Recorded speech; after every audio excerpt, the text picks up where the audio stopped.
Good morning. Now, we just explore this particular concept called as identity, race, and resilience. Now, to get into that, we'll be first talking about what happens in this particular text.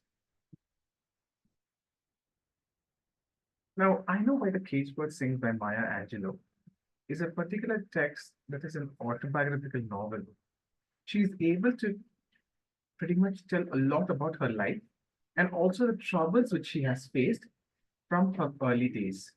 Now, this constant struggle, which has been recurring in her life, has come in different phases, and she was able to pretty much bring out the idea and concept behind it in this particular text. A little about her: she's a renowned poet, civil rights activist, and this is her autobiography. This work is classified as because it is able to talk about her real life experiences. Now, even from start, as a new person who reads it for the first time, when they do not have an idea of what the person's background is, they will be stunned to know the kind of hardship she has actually gone through.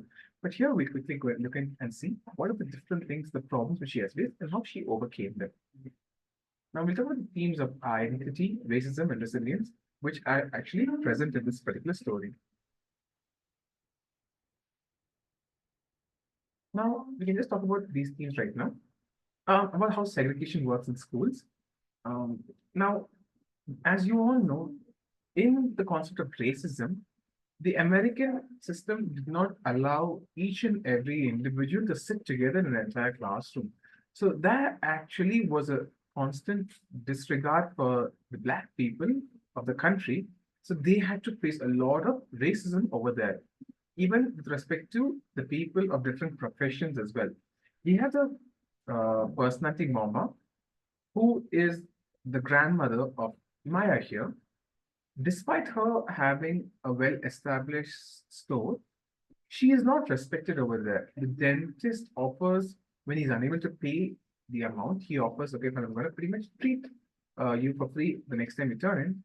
When Mama takes Maya there, he refuses to do so blatantly.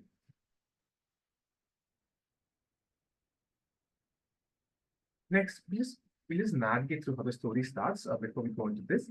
Now, it begins with Maya being dropped off in stamps by a porter because her parents get divorced. Now, as the story progresses, you're able to identify the major problems over here and the characters. So she first starts off in one particular destination, which is her hometown, and she goes off to Stamps. There she lives with her grandmother, Mama, and what happens over there is spoken about. And we have a sibling who's Bailey. Now, the thing is, throughout the entire travel, it's not a lot of light is shed on it, but it just talks about what kind of a interaction they have throughout the way. And as they reach the destination, they are able to identify what the problems are and the kind of issues that they face once they reach there. Now, what happens is the father and mother are roughly out of the picture for quite some time.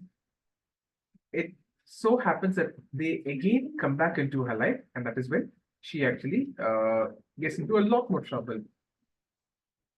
Now we need to understand the bonds with Bailey, her brother, and what kind of an interaction they had, and the influence of Mama, her grandmother, as I stated earlier as well. Very, she played a very pivotal role in her life, and also how the community and cultural practices have always been for them. Now, we talk about sexual abuse and trauma. Now, we have Mama's mother's newfound boyfriend who rapes Maya. And this is found out when Vivian, Maya's mother, was actually lifting the particular bed and finds her blood-stained clothes underneath the particular bed. Now, this creates a huge trauma for her as well. And even when she's asked to make a statement in front of the court, she's unable to voice her opinion. But it so happens later on, Mr. Freeman, who is the perpetrator, who pretty much is killed later on, or rather, he's dead. Now we have things as literature as a lifeline here. Talks about how literature has spoken about it and how the literary figures. So we have a concept of how Maya's influence, who were her major influences in her life. We begin with the likes of Shakespeare.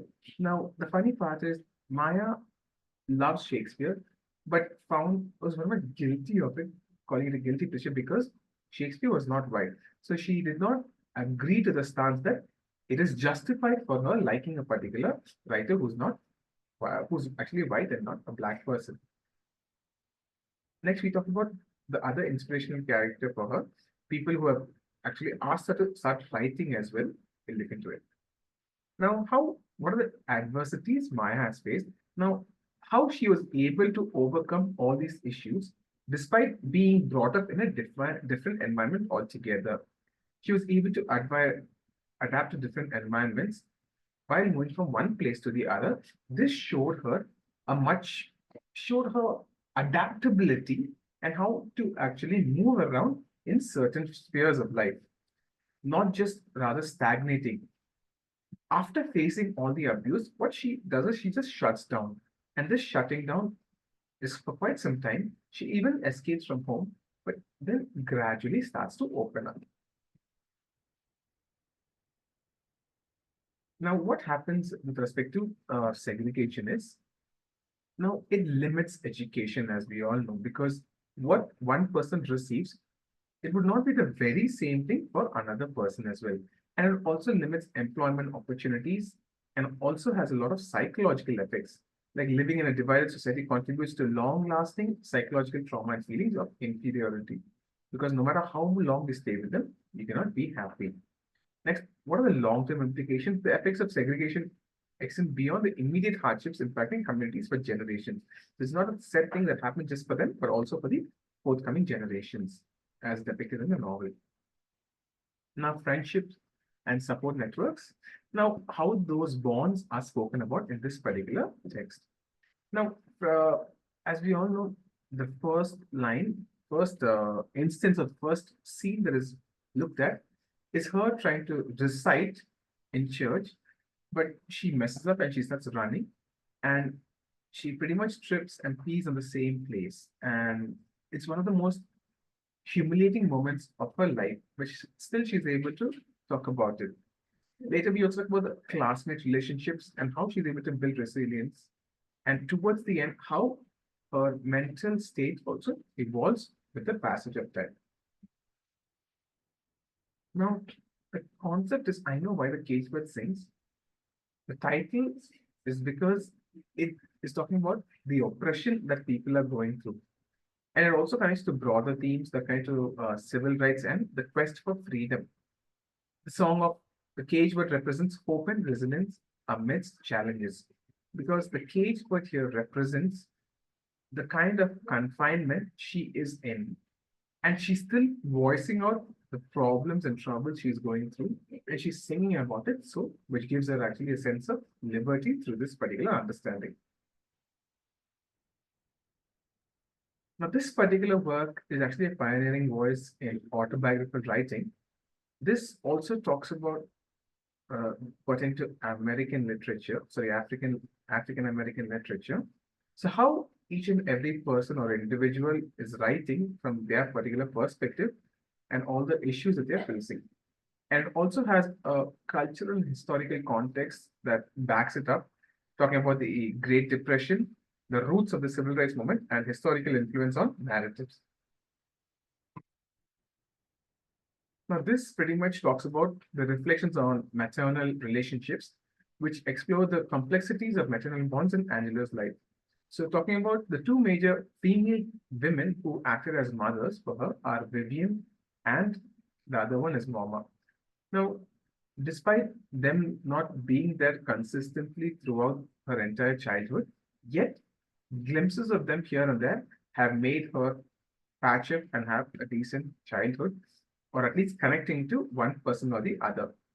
So, to conclude, I would say that why it actually matters is the importance of storytelling in one person's life. So, this helps one understand the cultural and historical context as well. And also at the end, to end by saying that we need to find our own voice to tell our own story.